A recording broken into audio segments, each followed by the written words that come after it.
بسم اللہ الرحمن الرحیم۔ شروع اللہ کے نام سے جو بڑا مہربان نہایت رحم والا ہے۔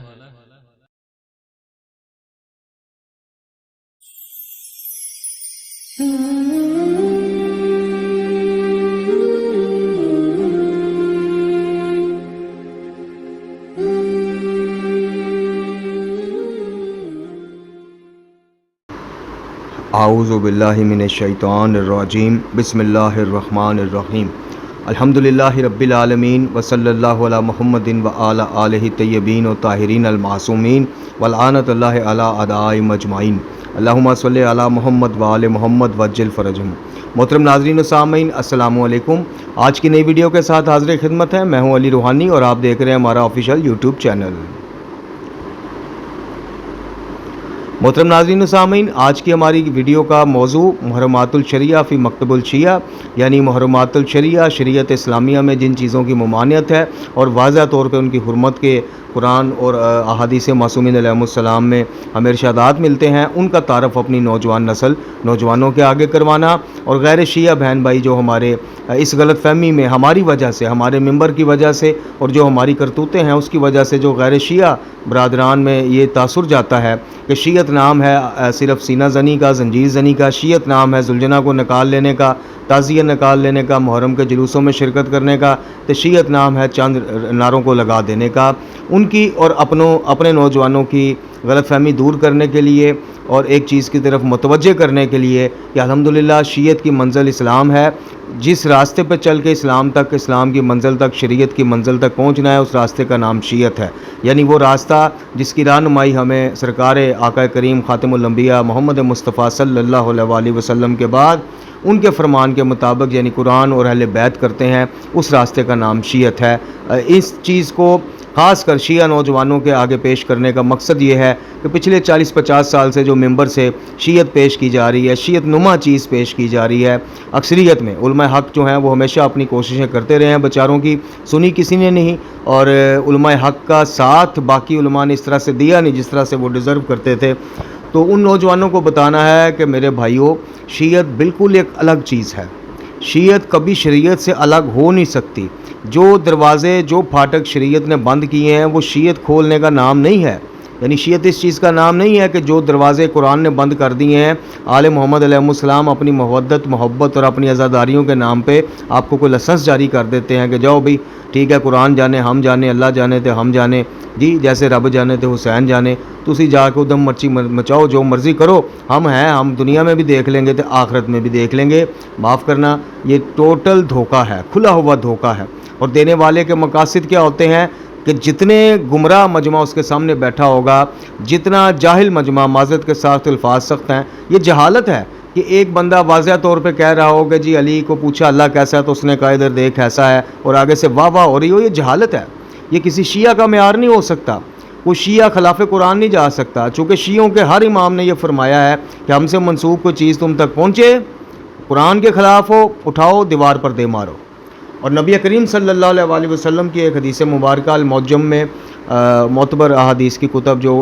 آیت اللہ العظمیٰ آصف موسنی علی مقامہ نے ترتیب دی ہے، اس میں ایک حدیث وہ لے کر آئے ہیں کہ نبی کریم صلی اللہ علیہ وسلم نے بھی یہ فرمایا کہ میری حدیث جو تم تک پہنچتی ہے اس کو قرآن سے ٹیلی کرو، موازنہ کرو، دیکھو مطابق قرآن ہے تو لے لو، نہیں تو چھوڑ دو۔ تو یہ شیعہ نوجوانوں کو بھی اس چیز کی باور کروانا بہت ضروری ہے کہ شیعت میرے عزیزو ان چند رسومات کا نام نہیں ہے جو آپ سے کروائی جاتی ہیں یا جن کی طرف آپ کو دھکیل دیا گیا ہے، اور عقیدت اور مودت اور شیعت کی جمعیت، نام نہاد جمعیت، مطلب اس کے ٹوٹنے کے ڈر سے یہ منہ نہیں کھولتے ہیں کہ جی آگے ہم اقلیت میں ہیں، اس طرح تو بٹوارہ ہو جائے گا، اس طرح تو گروپ بندی ہو جائے گی۔ بھائی ہونے دو گروپ بندی، جو گروپ قرآن کے زیر سایہ آ جائے، قرآن اور اہل بیت کے پرچم تلے آ جائے، اس کو ہی شیعہ مانو، چاہے گنتی میں وہ 10 ہوں 20 ہوں۔ کیا معصومین علیہ السلام نے کبھی زندگی میں کبھی تعداد دیکھی، کبھی کوانٹٹی دیکھی کہ کوالٹی دیکھی؟ یعنی وہ تو یہ کہتے رہے کہ ہمیں 10 بھی ایسے میسر آ جائیں کہ جو ہمارے حکم پہ من و عن بغیر چون چرا عمل کریں تو ہمارے لیے تو وہ بھی فابہا ہے۔ انہوں نے تو کبھی یہ چیز دیکھی نہیں کہ جمعیت ٹوٹ جائے گی، آگے کم ہیں، زیادہ ہیں، فلاں ہے، یہ ہے وہ ہے، یہ پتہ نہیں کہاں سے معیار اٹھا کے لے آئے ہیں۔ اور جناب کو بات کریں تو کہتے ہیں نہیں جی دیکھیں جی مذاق اڑے گا، لوگ جو ہے وہ تفرقے میں پڑے. تو فرقہ حق آنے سے تفرقہ ختم ہوتا ہے، ڈلتا نہیں ہے. اور معذرت کے ساتھ جو لوگ قرآن اور اہل بیت کے واضح فرمودات کے سامنے بزرگان کے ذاتی نظریات، بزرگان کی چیزیں، بزرگان کے فتووں کو لے آتے ہیں، میں ان سے یہ عرض کروں گا کہ پہلے جا کے شیعہ کی تعریف پڑھو، خصوصیات پڑھو. ایک شیعہ کا یہ معیار ہو ہی نہیں سکتا کہ وہ خلاف قرآن اس کا سگا باپ بھی کوئی چیز کہے تو وہ قبول کر لے، کبھی بھی نہیں کر سکتا. تو بہرحال محرمات الشریعہ کی سیریز کا جو مقصد ہے وہ یہی ہے کہ نوجوانوں کو متعارف کروایا جائے کہ بھئی ایسا نہیں ہے کہ کوئی VVIP گروہ اللہ نے شیعت کے روپ میں اتار دیا زمین پہ تو ان سے ہر چیز معاف ہو گئی ہے، تو باقی مسلمانوں پہ شریعت واجب ہے، ان پہ 5 نمازیں واجب ہیں، ان پہ زکوٰۃ، خمس، حج اور یہ ساری چیزیں واجب ہیں، اور وہ بیچارے ساری عمر یہ چیزیں بھی کرتے رہیں جی. اور جناب برا بھلا بھی وہ ان کو ہم کہتے رہیں، ان کو مختلف ناموں سے بھی کرتے رہیں یاد جی. خارجیوں کی ہم بات نہیں کرتے، ناسبیوں کی بات نہیں کرتے. بہرحال جس طرح ہم شیعہ کے عنوان سے گالیوں کی بات نہیں کرتے کہ ان کو ہم شیعہ کیا، ہم مسلمان نہیں مانتے، ہم نہیں مانتے، ہمارے ائمہ نہیں مانتے. تو بات یہ ہے کہ یہ کوئی VVIP گروہ نہیں ہے. یہ جتنا ان کو آخرت میں نوازا جائے گا شفاعت کے عنوان سے، انعامات کے عنوان سے، دنیا میں اتنا ان پہ ڈبل ذمہ داری ہے. یعنی شیعہ جو کہلاتے ہیں اپنے آپ کو، یہ مادر پدر آزادی کا نام شیعت نہیں ہے. شیعت شریعت کے مطابق چلنے کا نام ہے، زندگیوں کو ترتیب دینے کا نام ہے. دین اپنائیں، دین سیکھیں، دین سکھائیں، اس چیز کا نام شریعت ہے. چلتے پھرتے مبلغ کا کردار ادا کرنے کا نام شیعت ہے. شیعت یہ نہیں ہے کہ آپ نے سال میں ایک دفعہ زنجیر مار لی ہے تو بس سارا سال اب جناب جو مرضی دھما چوکڑی آپ مچائیں. نہیں، نفس ماریں، کوئلوں پہ نہ چلیں، سیرت آل محمد پہ چلیں. یہ ہے شیعت. رسومات کو اکٹھا کر کے اور اس کو جدید سے جدید بدعت کو اپنے ہر سال اپنے اس میں رسومات میں شامل کر لینا، اپنے مراسم میں شامل کر لینا اور اس کو نام عنوان دے دینا شیعت کا، اور اوپر جو بزرگان بیٹھے ہیں ان کا یہ کہہ کر چپ کر جانا کہ کوئی بات نہیں، اس سے عزاداری کو بڑھاوا ملے گا. میں کہتا ہوں عزاداری کی ضرورت آج جب کروڑوں شیعہ تو صرف پاکستان میں آج بڑھاوے کی ضرورت ہے، یا اس دور میں بڑھاوے کی ضرورت تھی جہاں تقریباً کو 300-400 گھروں کے بعد جا کے کسی شاید شیعہ کی گھر کی باری آتی تھی. تو اس دور میں معصومین نے تو یہ طریقہ نہیں بنایا. انہوں نے تو ہر بدعت کو جائز نہیں قرار دے دیا کہ چلو یار تبلیغ ہوگی، اس طرح شیعہ بڑھیں گے، ہماری چھتری کے نیچے بندے آئیں گے. نہیں، عرض کی کہ وہ کہتے تھے ایک بندہ مل جائے 100 میں سے 1000 میں سے ہو مخلص. مولا علی کا قول پڑھ لیں نہج البلاغہ کہ کاش مخالف فوج جو میرے 10 بندے لے جائے اپنا ایک دے دیں. کیونکہ ان کا ایک سمجھتا ہے کہ ان کا امیر حق پہ نہیں ہے پھر بھی اطاعت کر رہا ہے، اور یہ سمجھتے ہیں کہ میں حق پہ ہوں پھر بھی میری اطاعت سے روگردانی کرتے ہیں. تو یہ جو مادر پدر آزادیاں ہم نے شیعت کے نام سے چموڑی ہوئی ہیں، اس غلط فہمیوں سے دنیا سے باہر آ جائیے، ورنہ جن کے نام پہ یہ دھما چوکڑی آپ نے معاشرے میں مچائی ہوئی ہے، یقین کیجئے قیامت والے دن وہ آپ کو پہچانیں گے بھی نہیں، دیکھیں گے. شفاعت تو بڑی دور کی بات ہے،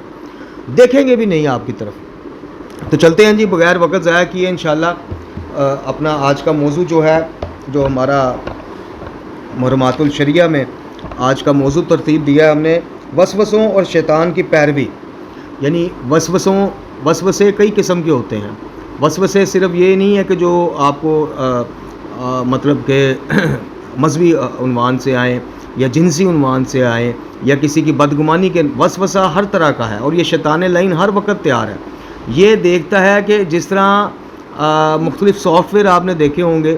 مطلب فیس بک ہے یا مطلب وہ آپ کا انٹرسٹ دیکھتے ہیں، یوٹیوب ہے کہ بھئی یہ بندہ کیسی ویڈیوز پسند کرتا ہے، اور پھر جب آپ اگلی دفعہ وہ یوٹیوب کی اپلیکیشن کھولتے ہیں تو وہ وہی جو مواد ہے وہی آپ کی خدمت میں پیش کرتا ہے. تو اسی طرح یہ شیطان لعین جو ہر وقت گھات لگا کے بیٹھا ہوا ہے کہ کمزور مومنین کا کبھی عقائد کے ضمن تے کبھی اعمال کے ضمن حملہ آور ہونے کی کوششیں کرتا ہے، یہ بھی اسی چکر میں ہے. یہ کمزوریاں دیکھتا ہے کہ یہ بندہ کہاں پھسلتا ہے، کہاں رہ جاتا ہے آ کے، اور پھر اس کے پاس یہ طاقت نہیں ہے کہ آپ کو اور مجھے پکڑ کے زبردستی شراب خانے لے جائے، زبردستی خدا نہ خواستہ زنا کاری کے اڈے پہ لے جائے، زبردستی جناب کسی کو قتل کرانے کے لیے چھرا ہاتھ میں پکڑا دیں یا پسٹل پر. نہیں، یہ وسوسوں سے کام چلاتا ہے، وسوسے اس کے ہتھیار ہیں. تو شریعت اسلامیہ نے اس بابت ہماری کیا رہنمائی فرمائی ہے؟ اول تو میں سب سے پہلے تھوڑا سا یہ کانسیپٹ کلیئر کر دوں. کچھ مومنین جو ہیں وہ اس بابت بڑے پریشان رہتے ہیں کہ بے اختیاری بڑے نازیبا خیالات آ جاتے ہیں، بہت زیادہ، آپ سوچ نہیں سکتے. یعنی ان خیالات کا اگر کوئی بندہ مومن اظہار کر دے ان وسوسوں کا تو لوگ اس کو قتل کرنے کے در پہ ہو جائیں. اس قسم کے گندے، خبیث اور عجیب و غریب بے اختیاری، یعنی اختیار نہیں، آپ نہیں چاہ رہے ہیں لیکن وہ آ ہی جا رہے ہیں. آپ کو کسی نے کہا جی لا حول ولا قوت الا باللہ العلی العظیم پڑھ لیں، آپ نے پڑھا، اس سے بڑا وسوسہ آ جائے گا، یعنی وہ ختم ہو جائے گا، اس سے بڑا ہتھیار پھینکے گا. تو سب سے پہلے تو میں یہ بات کلیئر کر دوں کہ ریلیکس ہو جائیں، کول ڈاؤن ہو جائیں. جو چیز آپ کو بے اختیاری آتی ہے شیاطین کی طرف سے، ان کے اوپر آپ کا محافظہ نہیں ہوگا، چاہے وہ کتنا گندا وسوسہ ہو، کتنا بڑا وسوسہ ہو۔ تو اپنے آپ کو نفسیاتی مریض نہ بنائیں، اللہ پہ توکل کریں اور دعا کریں کہ یا اللہ تو جانتا ہے نیتوں کے حال کہ یہ وسوسہ، یہ سوچ، یہ بات میں نے خود سے نہیں، میرے ذہن میں اس خناس نے ڈالی ہے، اس سے میں اظہار برات کرتا ہوں اور میں اپنے آپ کو تیری حفظ و امان میں دیتا ہوں، تیری پناہ میں دیتا ہوں۔ اس کے بعد ایک بندہ مومن کا کام نہیں ہے کہ اس کے اوپر اڑ جائے، سوچی جائے۔ ہاں، یہ ایک مومن کی نشانی ضرور ہے کہ اس کو افسوس ہوتا ہے، دکھ ہوتا ہے کہ یار یہ وسوسہ مجھے کیوں آیا، یہ اس طرح کا خیال مجھے کیوں آیا، میں تو بڑا اللہ رسول اور اہل بیت علیہ الصلوۃ والسلام کا چاہنے والا ہوں، قرآن یہ میرے ساتھ کیوں۔ تو یہ ایک مومن ہونے کا دکھ کا اظہار جو ہے ایک مومن ہونے کی نشانی ہے، یہ اور چیز ہے۔ لیکن اس وسے پہ اڑ جانا، وسوسے پہ، اس کی تحقیقوں میں گھس جانا، یہ بندہ مومن کا کام نہیں ہے۔ اس کو اللہ کی طرف پلٹائیں، اللہ کی پناہ میں آ جائیں اور اعوذ باللہ من الشیطان الرجیم پڑھیں، لا حول ولا قوۃ الا باللہ العلی العظیم پڑھیں اور اس کے بعد اللہ تعالیٰ کے سپرد معاملات کر دیں۔ اچھا جی، اس میں جیسا کہ میں نے کہا کہ ابلیس نے جناب آدم علیہ الصلوۃ والسلام کی سجدہ سے انکار کیا تو اللہ تعالیٰ نے اسے رائندہ درگاہ قرار دیا تھا۔ ابلیس نے کہا تھا کہ تو نے آدم کو مجھ پر فضیلت دی ہے، اب میں تیری سیدھی راہ یعنی صراط مستقیم پر بیٹھ جاؤں گا اور اس کی نسل کو گمراہ کروں گا، اور تو دیکھے گا کہ تیرے خالص بندوں کے سوا کوئی بھی تجھے اپنا شکر گزار بندہ دکھائی نہیں دے گا۔ یہ ابلیس نے جناب چیلنج کیا، یہ چیلنج مار کے خبیث وہاں سے اٹھا۔ اسی من میں مصنف نے لکھا ہے کہ اہل ایمان کو چاہیے کہ وہ ہمیشہ اس بات کی طرف متوجہ رہیں کہ ابلیس ان کا کھلا دشمن ہے، وہ ان سے دولت ایمان چھین لینا چاہتا ہے۔ اس دشمن سے اس وقت تک نجات ممکن نہیں جب تک انسان اللہ کی پناہ میں نہ آ جائے۔ وہی بات کہ اللہ کی پناہ میں رہیں، کوئی وسوسہ آ بھی جائے، خیال نہ کریں، توجہ نہ کریں، فوراً اللہ کی طرف رجوع کریں، کیونکہ اگر اللہ ہماری نگہبانی نہ کرے تو ہم شیطان اور اس کے چیلوں سے محفوظ نہیں رہ سکتے۔ اس لیے اللہ رب العزت نے سورہ نساء میں فرمایا کہ اگر تم پر خدا کا فضل اور اس کی مہربانی نہ ہوتی تو چند لوگوں کے سوا تم سب شیطان کے پیروکار ہو جاتے۔ پھر سورہ مبارکہ بقرہ میں فرمایا کہ اگر تم پر خدا کا فضل اور اس کی مہربانی نہ ہوتی تو تم نقصان اٹھانے والوں میں سے بن جاتے۔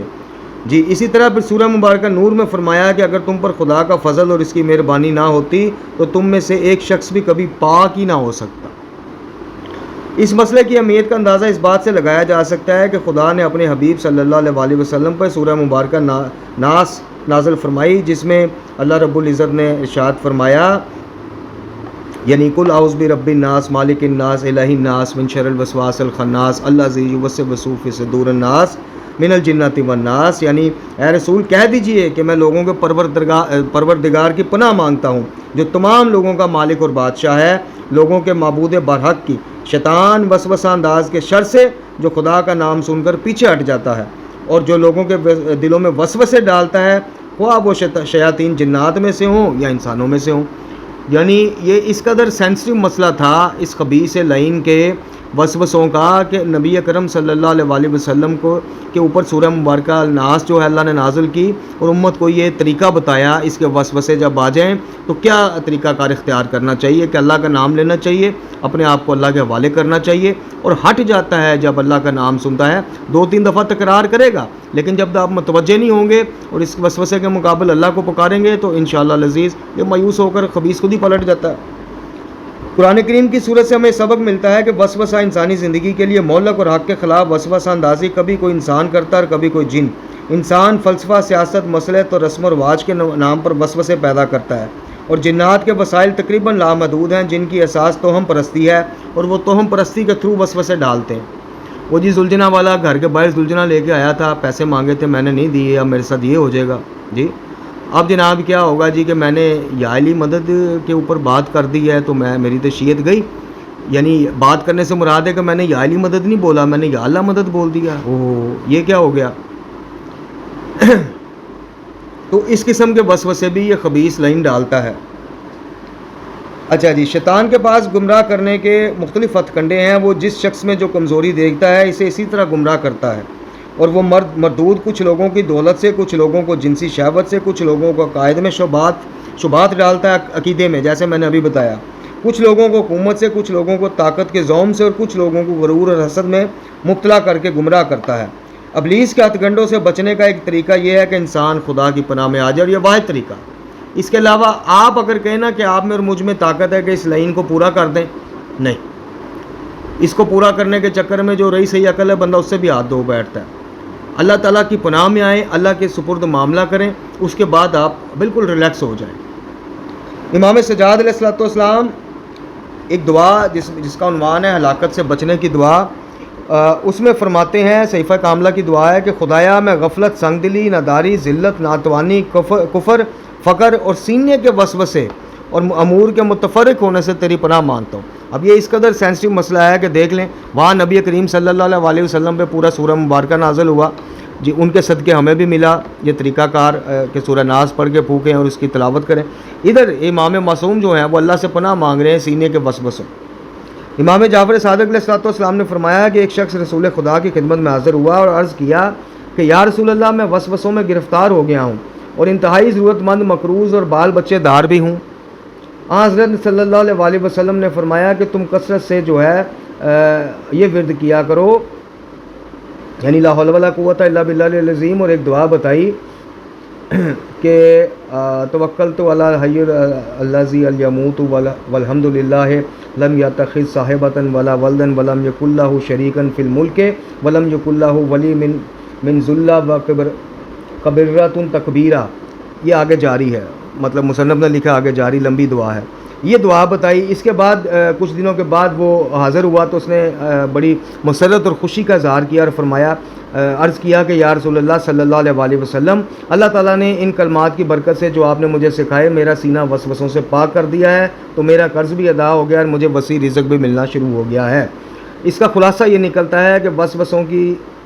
صورت میں اللہ کی طرف رجوع کریں، اللہ کی پناہ میں آئیں، اور یہ لمبی دعائیں چلیں آپ کو نہیں بھی یاد ہوتی، سورہ ناس مختصراً سورہ ہے وہ یاد کریں، آیت الکرسی یاد کریں، لا حول ولا قوت الا باللہ العلی العظیم، اٹھتے بیٹھتے اس کا ورد کریں۔ بڑا ہی مجرب اور اکثیر یہ ورد ہے۔ یہ وہ کلمات ہیں کہ جب مولا کائنات سے کسی نے پوچھا کہ یا علی، اللہ تعالیٰ کی عبادت اور ذکر اذکار آپ کرتے ہیں، آپ اپنا آج ہمیں محبوب ترین ذکر بتائیں، تو سرکار نے یہی ذکر بتایا تھا۔ اچھا جی، ابو اسامہ راوی کہتے ہیں کہ ایک مرتبہ میں نے امام صادق علیہ الصلوۃ والسلام کے ساتھ سفر کیا۔ دوران سفر آپ نے مجھ سے فرمایا کہ قرآن سناؤ۔ میں نے قرآن کی ایک صورت سنائی تو آپ رونے لگے۔ پھر آپ نے فرمایا ابو اسامہ، ذکر الہی سے اپنے دلوں کی حفاظت کرو اور سیاہ نقطوں سے بچو۔ اگر تم نے ایسا نہ کیا تو تم پر ایسے لمحات بھی آئیں گے کہ تمہارے دل بوسیدہ لباس کی مانند ہو جائیں گے، اس وقت ان میں نہ ایمان ہوگا اور نہ ہی کفر۔ پھر فرمایا ابو اسامہ، کیا تم اپنے دل کی حالت پر توجہ نہیں دیتے کہ کبھی وہ خیر و شر کے جذبات سے خالی ہوتا ہے؟ میں نے عرض کی کہ جی ہاں مولا، کبھی کبھی یہ حالت مجھ پر طاری ہوتی ہے اور دوسرے لوگوں پر بھی طاری ہوتی ہے۔ آپ نے فرمایا کہ جب کبھی ایسی حالت محسوس کرو تو اللہ کو یاد کرو اور اس سے ہدایت کی درخواست کرو، اور اس کے ساتھ ساتھ سیاہ نقطوں سے بچو۔ جب خدا کو کسی کی بھلائی مطلوب ہوتی ہے تو وہ اس کے دل میں نورانی نقطہ ثبت کر دیتا ہے، اور اگر خدا کسی کو بھلائی سے محروم کرنا چاہے اس کے اعمال کی سبب تو وہ نقطہ سیاہ ثبت کر دیتا ہے۔ میں نے پوچھا دوسرا نقطہ کیا ہے؟ نقطہ سیاہ کیا ہے؟ آپ نے فرمایا کفر کا نقطہ۔ جب کوئی انسان کفر کا ارادہ کرتا ہے تو اس کے دل میں کفر کا نقطہ لگا دیا جاتا ہے۔ اچھا جی، وسوسے ابلیس کی جہاد ہیں۔ بعض اہل ایمان میں اس خطرناک بیماری کا مشاہدہ کیا جا سکتا ہے۔ انسان اپنے تئیں سمجھتا ہے کہ وہ احتیاط کے تقاضوں پر عمل کر رہا ہے، جبکہ حقیقت میں وہ ابلیس کی پیروی کر رہا ہوتا ہے۔ یعنی وسوسوں کی ایک دوسری شکل بھی ہے، شک کرنا، بہت زیادہ شک کرنا۔ پتہ نہیں میں نے نماز صحیح پڑھی یا نہیں پڑھی، میں نے صحیح ادا کی یا نہیں کی، پتہ نہیں فلاں جگہ یہ وضو ٹھیک کیا یا نہیں کیا، پتہ نہیں میں نے 5 دینے تھے میں نے 10 دے دیے۔ اس طرح کی شکیات، یہ بھی اسی کا دوسرا رخ ہے۔ عبداللہ بن سنان راوی ہیں کہ میں نے امام صادق علیہ الصلوۃ والسلام سے عرض کی کہ فلاں شخص وضو اور نماز کے متعلق، یہ آ گئی وہی بات آ گئی، وضو اور نماز کے متعلق ہر وقت وسوسوں میں مبتلا رہتا ہے، جبکہ وہ ایک عاقل شخص ہے۔ امام نے فرمایا اس کے پاس عقل نام کی کوئی چیز ہوتی تو بندہ خدا وہ شیطان کی اطاعت کرتا۔ میں نے عرض کی کہ وہ شیطان کی اطاعت تو نہیں کرتا، وہ تو نمازی اور متقی آدمی ہے۔ امام نے فرمایا کہ تم خود اس سے جا کر پوچھو کہ تمہیں یہ وسوسے کہاں سے لاحق ہوتے ہیں۔ اس کے جواب میں وہ کہے گا کہ شیطان کی طرف سے لاحق ہوتے ہیں، تو پھر شیطان کی اطاعت تو وہ کر رہا ہے۔ اچھا جی، اس کے بعد ایک واقعہ انہوں نے اپنے ایک اس کا وہ مرجع تقلید کا نقل کیا ہے جو ہمارے موضوع سے تھوڑا ہٹ کے ہے۔ معصومین علیہ الصلوۃ والسلام کا فرمان ہے کہ جو شخص کسی اچھی چیز کو جاری کرے گا اس کا اجر اس کو ملے گا، اور جتنے لوگ بھی اس چیز پر عمل کریں گے اس کا ثواب اس کو ملتا رہے گا، اور اسی طرح جو شخص کوئی بری چیز جاری کرے گا اسے اس کا گناہ ملے گا، اور جتنے لوگ اس پر عمل کریں گے وہ ان کے گناہ میں ہر کرنے والے کے گناہ میں برابر کا شریک ہوگا۔ امام باقر علیہ الصلوۃ والسلام کا فرمان ہے کہ جو شخص نیکی اور ہدایت کے راستے پر چلے اور دوسروں کو اس کی تعلیم دے اور لوگ اس سے تعلیم حاصل کر کے نیکی پر عمل کرنے لگیں تو جہاں ان کا ثواب ملے گا وہاں نیک راستہ بتانے والے کو بھی اتنا ہی ثواب ملے گا، اور جو کوئی گمراہی کے دروازے کھولے تو اس گمراہی کا گناہ ملے گا اس کو جس نے دروازہ کھولا اور ان کو جو اس دروازے سے گزرتے گئے، یعنی اس گمراہی کا حصہ بنتے گئے۔ تو یہ مختصراً ہمارا آج کا درس تھا جی، وسوسوں اور شیطان کی پیروی کے متعلق ایک انتہائی اہم موضوع ہے۔ کچھ لوگ باعث شرم بتاتے نہیں ہیں بیچارے، میں چونکہ اس چیز سے میں واسطہ پڑ چکا ہے ایسے لوگوں سے بھی کہ جو انتہائی پریشان ہوتے ہیں، لیکن جب ان کو یہ قرآن کی آیات، اور قرآن کی ایک آیت میں ہے کہ جو سورہ مبارکہ کا نام مجھے ذہن سے نکل گیا، لیکن قرآن سے شناسائی رکھنے والے یقیناً میری رہنمائی کریں گے، شاید سورہ مبارکہ بقرہ میں ہی ہے کہ جو بری بات ہے جو بے اختیاری آتی ہے آپ کے ذہنوں میں اس پہ اللہ تعالیٰ آپ کی پکڑ نہیں کرے گا۔ تو سب سے پہلے تو اپنے آپ کو ریلیکس کریں کہ اگر وسوسوں کی بڑی شکلیں ہیں، بڑی جہتیں ہیں، اگر اس قسم کے وسوسات ہیں، کئی لوگوں کو یہ آتا ہے جی وسوسہ آتا ہے جی معاذ اللہ کہاں سے آیا؟ اچھا، جب آپ ایک بندہ مومن اس پہ پریشان ہو جاتا ہے، اب شیطان کی ذرا کاروائیاں دیکھیں، جب ایک بندہ مومن کو دیکھتا ہے کہ ادھر پھنس گیا یہ، چونکہ اس کو فکر پڑ جاتی ہے کہ یار میرا ایمان تو نہیں فارغ ہو گیا، میں نے یہ کیا شک کر دیا، میں نے یہ کر دیا، میں نے وہ کر دیا۔ اب دل میں ایمان ہوگا، بندہ خدا دل میں تیرے ایمان ہے تو مغموم ہے، پریشان ہے کہ مجھے اللہ کی ذات کے بارے میں کیوں یہ وسوسہ آیا۔ جب ایمان سے تیرا لینا دینا نہیں ہوگا تو سوچے گا، پھر کہے گا یار مجھے نہیں پتہ۔ لیکن یہ بندہ مومن کی نشانی ہے کہ اس طرح کے وسوسوں میں بیچارہ مغموم ہو جاتا ہے، پریشان ہو جاتا ہے۔ تو کبھی اس طرح کا ہتھیار یہ کرے گا، بہترین حل ہے جب مولا کائنات سے لے معصوم اول رسول اللہ صلی اللہ علیہ وسلم سے لے کے آخری معصوم تک ہر کسی نے فرمایا کہ اللہ تعالیٰ اس سے بڑا ہے کہ وہ ہماری عقلوں میں سمائے، تو بات ختم، دیٹس آل۔